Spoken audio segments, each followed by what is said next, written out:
목사님들 어때 읽어 보셨는지 모르겠습니다. 미리 우리가 1장부터 3장까지 오늘 살펴보려고 했던 그 내용에 대해서는 전체적인 그런 개략적인 내용은 우리가 이제 살펴봤습니다. 목사님들이 좀 생각하고 계시는 것들, 칼빈 기독교 강요를 읽으면서 느꼈던 어떤 것들이 있으시면 같이 토론하면서 다시 한번 생각할 수 있는 그런 기회가 가졌으면 좋겠습니다. 칼빈 경건 말씀을 하시는 거 듣고 그것이 이제 현대의 우리 개신교에서도 영성에 대한 관심이 높아지고 있는 상황에서 칼빈의 경건이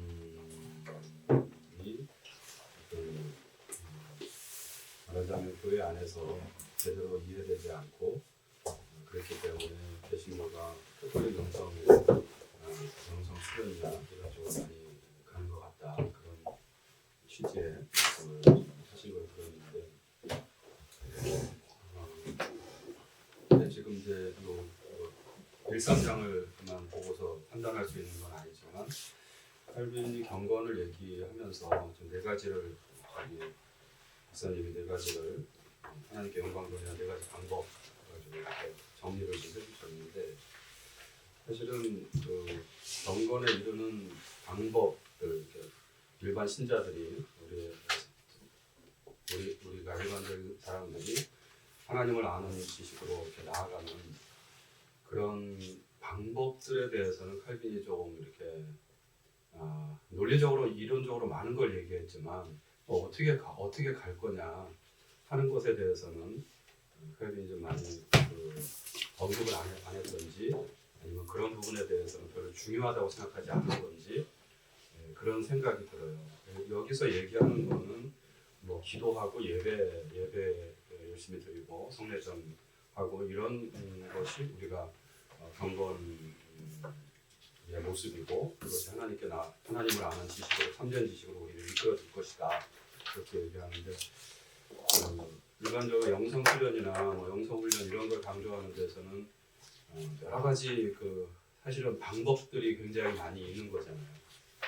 무슨 관상기도를 한다든지 이렇게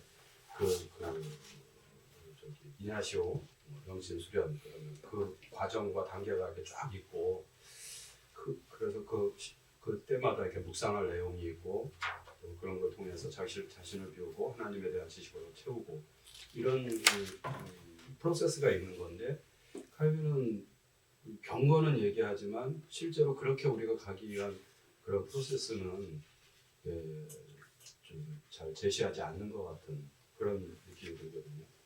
네, 일단 제가 아까 소개해드린 신앙 훈련에 관한 그런 두 권의 카테키즘이죠. 첫 번째 신앙 교육서라고 번역된 이 책이 제1차 신앙응답서고, 제가 소개해드린 이 책이 제네바 신앙응답서 두 번째 건데, 이 책의 모든 내용이 정말 아까도 말씀드렸지만 기본적인 신앙 내용에 관한 가르침이 이제 여기서 소개되고 있어요. 그래서 신앙 교육, 성서에 대한 그런 강조, 교육을 굉장히 칼빈 당대에 그렇게 치중을 했고요.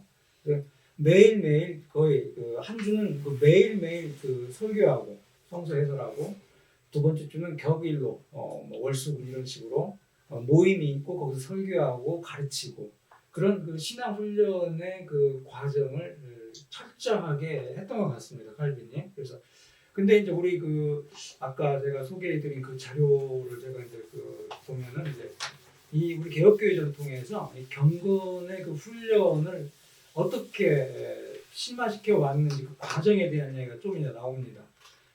성서 읽기가 굉장히 중요한 방법이었고요. 묵상, 그리고 골방에서 기도하는 것, 가족의 기도 모임, 그리고 신학문답 훈련, 카테키즘, 신방, 이웃 간의 신앙 모임, 공공의 예배, 이런 것들이 경건 훈련의 과정으로 다 이런 방법들이 다 사용됐던 거예요. 그러니까 요즘 우리가 이제 아까 말씀 목사님 하셨던 그런 구체적인 신앙 훈련의 어떤 사례들이 우리도 이제 전통적으로 갖고 있던 것들이 있었다라고 하는 거죠. 지금 우리가 좀 그런 제자 훈련이나 무슨 신자 훈련의 어떤 그 세부적인 그런 관념들을 이제 모델들이 개발되고 교회 성장 프로그램이나 그 교인들 제자 훈련 그 프로그램 그것들이 이제 많이 개발되다 보니까 그것에 비추어서 이제 칼빈이나 그 칼빈 당대나 그 후대에 신자 교육을 어떻게 시켰는지에 대해서 이제 이렇게 보면은 조금 그쪽이 소홀하고 내용이 좀 부실한 것 같은 그런 느낌이 들지 몰라도 당시에는 그 정말 성경 자체 놓고 읽고 같이 성경 읽고 성경에 대해서 묵상하고 기도하고 하는 이런 기본적인 그 어떤 경고 훈련의 여러 방식들을 다 갖추고 있었다라고 하는 거 확인할 수 있습니다. 그래서 성경을 읽어도 또 묵상을 해도 어떻게 성경을 읽을까, 어떤 식으로 성경을 읽을 건지, 어떤 방법으로 성경을 읽을 건지 묵상을 해도 어떤 걸 가지고 묵상을 할지, 어떤 단계로 묵상이 전개해 나가야 되는지 그런 얘기들이 없으니까 사실은 저는 이제 그런 질문이 생기는 거죠. 우선 어떻게 생각하십니까? 저는 이제 이 기독교 강요라고 하는 걸 우리가 첫 번째 시간에도 이제 말씀드렸듯이 성경 읽기 기술이다. 칼빈이 이제 그 기독교 강요 기술하면서 성경을 어떻게 우리가 읽어낼 수 있을까라고 하는 거, 경건의 어떤 기초 원리를 설명하고 성서를 이해하는 데 있어서 바른 어떤 그 관점을 갖추게 하고 이런 기본적인 정말 우리가 목회자들이 갖고 있는 그런 기본적인 관심을 칼빈도 갖고 이제 기독교 강요를 썼던 거거든요. 그래서 이 기독교 강요를 완전히 설명하고 또 이제 그 칼빈이 각권 성서를 주석하면서 반복적으로 여기서 한 걸 또 여기서 또 부연 설명하는 그런 그 노력을 이제 좀 이렇게 쓸데없는 그런 노력을 이제 좀 뭐라고 할까 해소하기 위해서 이제 기독교 강요라고 하는 걸 놓고서 중요한 이야기 어떤 기본적인 뼈대는 기독교 강요로 다 이야기하고 세부적인 이야기를 이제 각권 주석으로 하려고 했다라고 하는 이야기도 이제 우리가 했습니다만, 그러니까 저는 이제 이 칼빈과 이제 그 개혁신학을 공부하면서 이 하나님의 지식과 인간의 지식의 어떤 그 관계가 정말 모든 것이다라고 하는 것을 전 뭔가 이렇게 어렴풋이 이제 깨닫게 되거든요.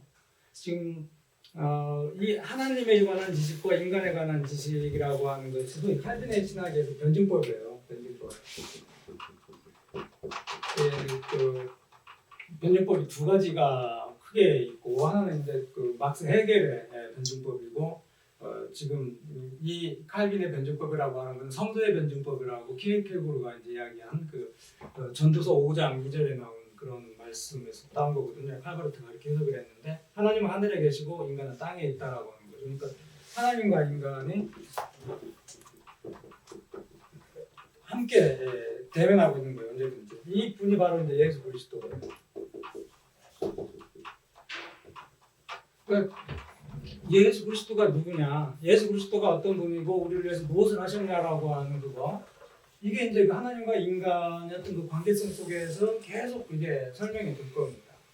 그리고 이제 정말 이 하나님과 인간의 어떤 관계 속에서 하나님이 전부고 인간은 뭐냐라고 하는 그런 질문, 우리가 지금 그 칼빈에 대해서 이렇게 비판적으로 이렇게 제기됐던 질문이고 지금도 우리가 해명해야 할 그런 아주 중요한 과제라고 할 수 있을 겁니다.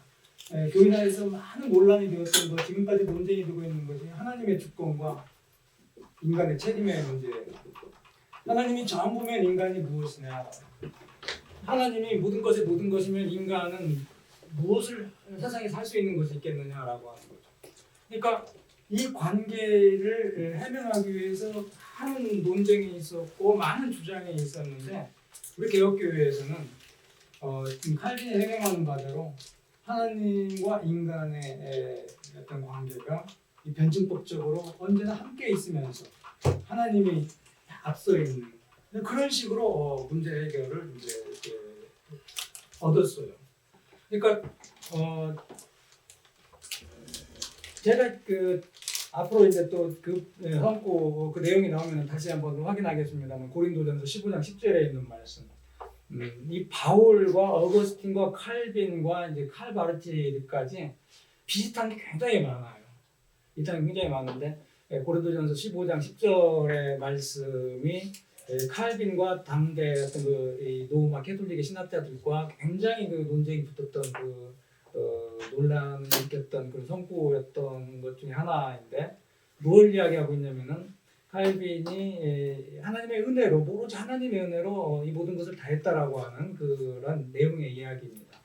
다른 많은 사도들보다 내가 많은 일을 했지만 오로지 하나님의 은혜로 이 모든 것을 할 수 있었다라고 하는 거죠.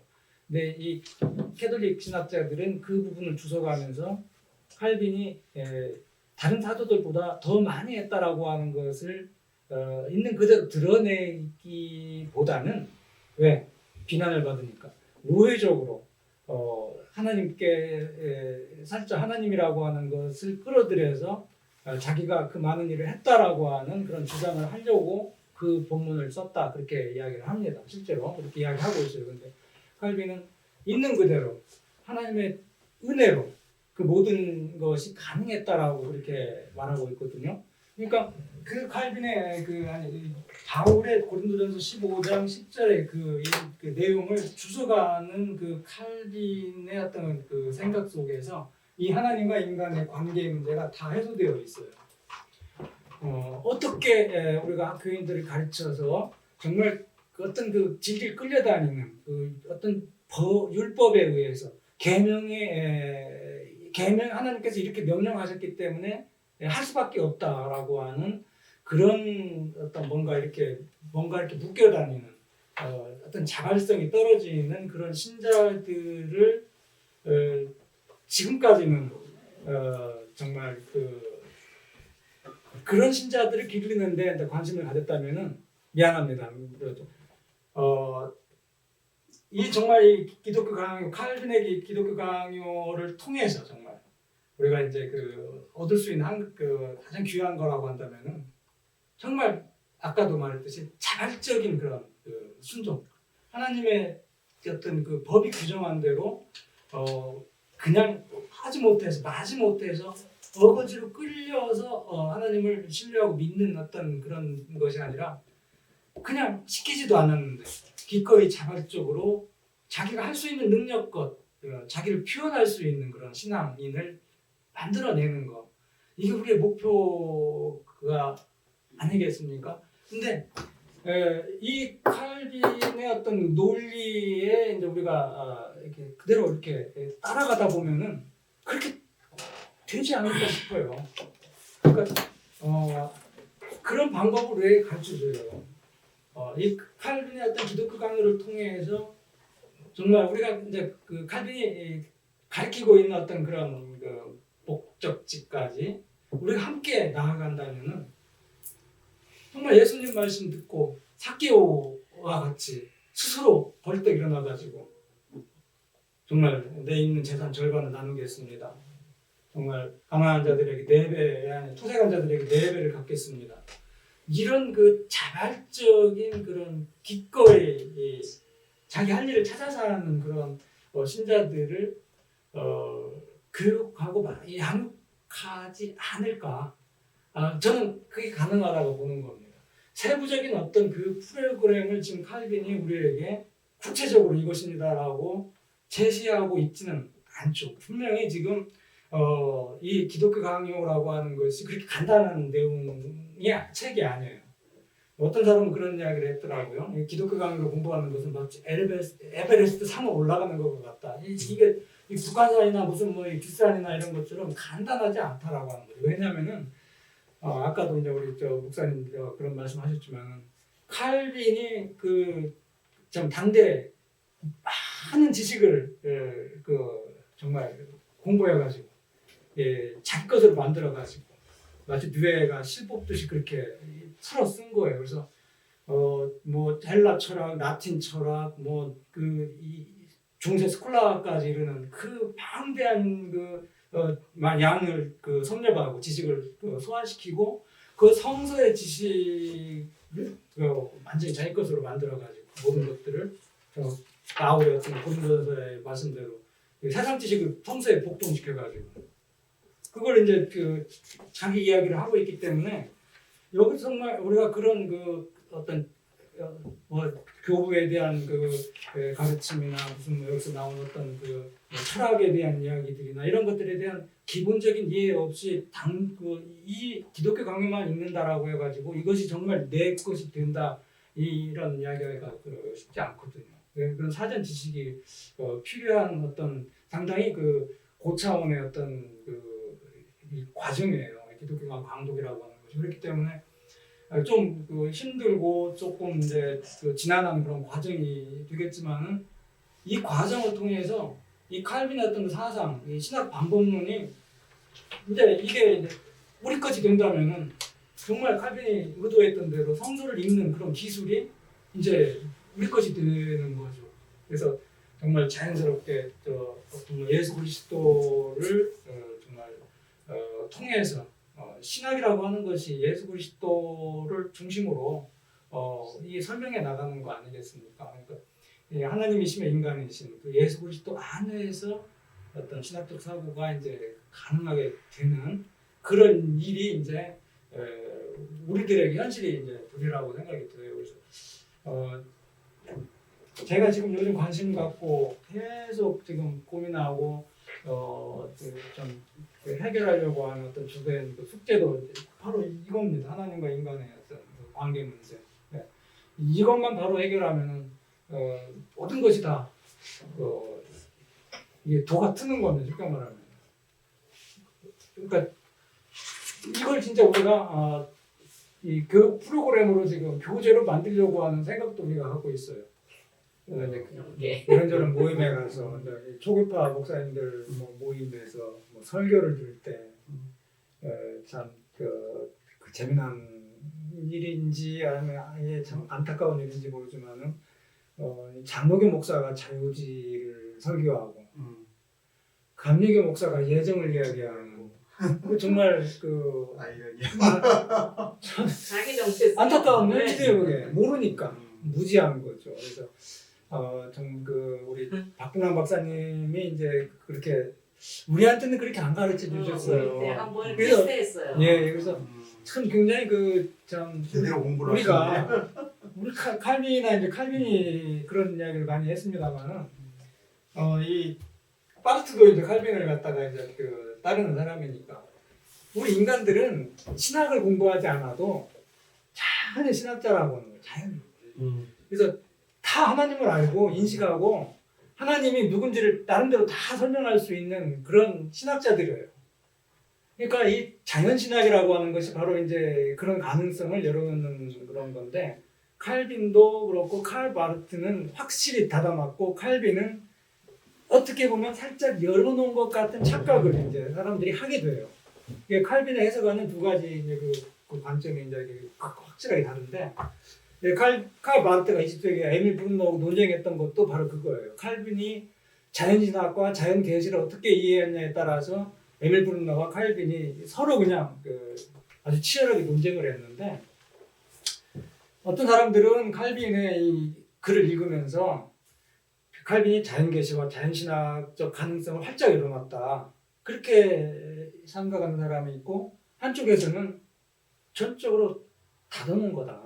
성경과 예수 그리스도를 통해서만 가능하다. 이렇게 봅니다. 그러니까 저도 이제 다음 주에 그걸 확인할 텐데 칼빈은 자연신학의 가능성을 말하면서 인간이 죄 때문에 타락했기 때문에 닫혀졌다라고 하는 그런 이야기를 해요. 그러니까 이 칼빈이 무엇을 이야기하고 있는지 우리가 제대로 한번 짚어볼 필요가 있고 이 내용 중에서 이제 이 기독교 강요를 이제 우리가 읽어가다 보면은 장로교가 뭔지 자연스럽게 이게 정리가 돼요. 장로교가 뭔지. 그러니까 아까 제가 고린도전서 15장 10절의 그 내용을 가지고 칼빈과 캐톨릭 측에서 논쟁했다라고 하는 그런 이야기 한번 말씀드렸습니다만은 그 캐톨릭 측에 서 있는 사람들이 그 계보를 따져 올라가면 어거스틴과 논쟁했던 팔라기오스의 후계자들이라고 할 수 있는 거예요. 그러니까 어거스틴과 펠라기우스가 5세기에 논쟁을 했는데 한쪽은 어거스틴, 그다음에 종교개혁자 칼빈과 루터, 장로교의 개혁교회 쭉 노선이 있다면은 다른 한쪽은 펠라기우스, 그다음에 천년의 세미 펠라기안들. 이게 중세 천년 동안 로마 캐톨릭을 주류 형성을 했던 그런 사람들이고요. 그다음에 그 이후에 캐톨릭과 이 개혁교회 내에서 또 생겨난 아르미니안주의자들이라고 하는 사람들이 이 펠라기안의 부류에 속해요. 그러니까 이 사람들은 언제든지 인간의 가능성을 이야기하고 인간의 의지, 인간의 능력, 인간 편에서의 어떤 행위에 강조점을 둔 사람들의 그 노선이라고 할 수 있어요. 이 개혁교회, 특히 장로교회는 이 사람들과 맞서 있는 사람들이에요.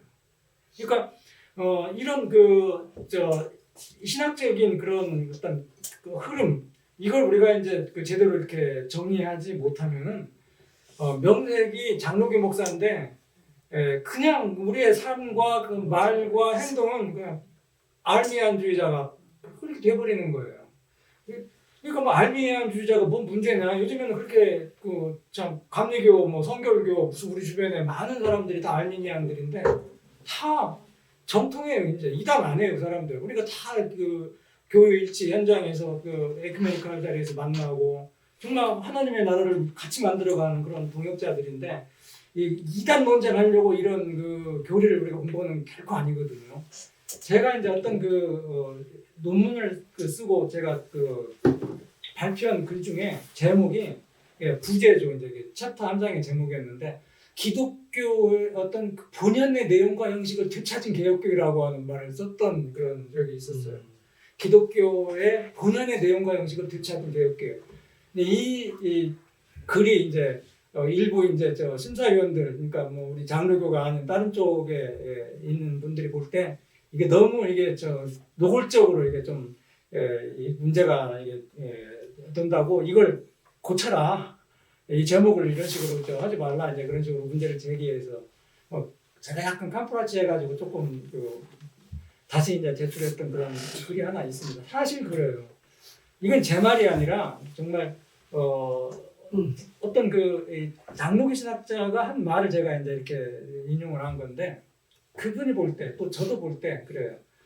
정말 이 1000년 동안 어거스틴 이후 중세 1000년 16세기까지 로마 캐톨릭이 정말 우리가 첫 시간에 확인했던 대로 성경을 곡해하고 교회가 완전히 정말 그리스도의 교회가 아니라 어떤 타락한 어떤 그런 수치스러운 그런 현장으로 이렇게 만들어 놓은 그 캐톨릭에 대해서 루터와 칼빈이 맞서서 교회 개혁을 이야기하고 정말 새롭게 성경의 가르침대로 한번 살아보자라고 하는 것이 이제 성경을 따라 하나님 말씀을 따라라고 하는 그런 개혁교회의 어떤 모토가 됐는데 그런 점에서 이 개혁교회는 정말 있는 그대로 순수하게 어떤 본연의 내용과 형식을 되찾아냈던 그래서 끊임없이 말씀을 따라서 개혁해 가야 하는 그런 교회다라고 하는 그런 교회예요. 굉장히 이게 긍지가 있고 자부심이 있고 개혁교회 장로교회 목사라고 하는 것이 굉장히 그런 정말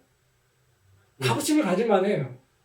근데 왜 그런 이야기들을 이제 칼빈이 여기서 하고 있는 거예요. 그걸 확인하는 것만으로도 굉장한 수확이 될 거예요. 개혁교회가 뭔지, 장로교회가 뭔지, 그들이 주장했던 것이 뭐고, 우리가 지금 새롭게 여기서 주장해야 할 것이 무엇인지 크게 다르지 않을 거예요. 왜냐면은 칼빈이 500년 전에 그런 이야기를 했던 것이 바로 성경으로 돌아가서 했던 이야기고, 오늘 우리가 이 칼빈을 따라서 한다라고 할 때 다시 한번 그들이 가르쳤던 성경을 따라서 우리가 사는 그런 그 자세가 될 거거든요. 그러니까 정말 이 아까 말씀드린 대로 세상 사람들이 그냥 기울어져 있어 이쪽에 한쪽으로 인간 쪽으로 그래서 알미니안, 펠라기안 자연신학자들이 되어가지고 하나님 없이 스스로 뭔가 하려고 하고 뭔가 자기 자신을 드러내려고 하고 뭔가 어떤 견주려고 하고 스스로 심판자가 되려고 하고 이게 그냥 놔두면 그냥 자연적으로 신학을 하는 사람도 목회자들 가운데 많은 사람들도 그런 경향으로 이렇게 쏠리는 거죠. 그러니까 그걸 다시 한번 중심을 잡게 하는 그런 그 가르침을 우리가 이제 칼빈을 통해서 얻을 수 있는 가장 귀한 그런 가르침이라고 생각이 됩니다. 그래서 오늘은 이제 뭐 이런 식으로 그 처음인데 기독교 강의 그 1장 3장까지 가장 어떤 기본적인 어떤 이렇게 방향을 한번 우리가 이제 이렇게 그 잡은 그런 시간이라고 할 수가 있습니다. 다음 주부터는 이제 구체적으로 이제 지식의 어떤 내용, 뭐 이 세상 속에서 드러나는 어떤 하나님의 인식 가능성에 대한 이야기, 성경까지 우리가 이제 4장, 5장, 6장 내용을 우리가 살펴보겠습니다. 오늘 수고하셨습니다. 네.